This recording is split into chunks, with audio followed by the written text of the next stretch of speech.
first legal codes were recorded almost a millennium later in 1800 BCE under King Hammurabi of Assyria.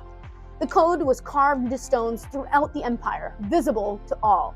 He likely didn't invent these laws, but rather recorded common practices from the region. For women, these laws offered some protections, but also codified their subordination.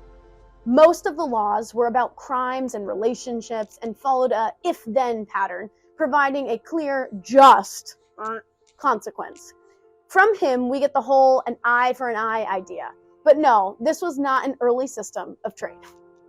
These laws showed us a lot about how class impacted women's lives. So, for example, if a man killed a pregnant maidservant, he was punished with a monetary fine. But if he killed a freeborn pregnant woman, his own daughter would be killed in retribution. If a baby died in a nursemaid's care, she would have her breasts cut off. Respectable women were those under the control of one man, who veiled themselves and rarely went outside. Disreputable women, such as slaves and prostitutes, were forbidden to wear veils as a symbol of their inferior status. Thus, veiling became a status symbol between women. Yes, the runways were full of the latest veils that season.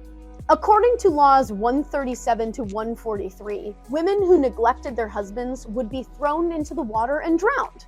Men who did the same would only have to pay back the dowry if, and only if, she had produced children. Nice. Men had extramarital relationships with maidservants and slaves, but women who did that were drowned. Drowning seems to be a common theme throughout Hammurabi's code. Even in situations where both men and women were at fault, women's sexuality was heavily regulated. Women accused of adultery, with or without evidence, had to prove their innocence in dangerous rituals. Some laws show concern about abandoned women and children during wartime, but still, it was rough.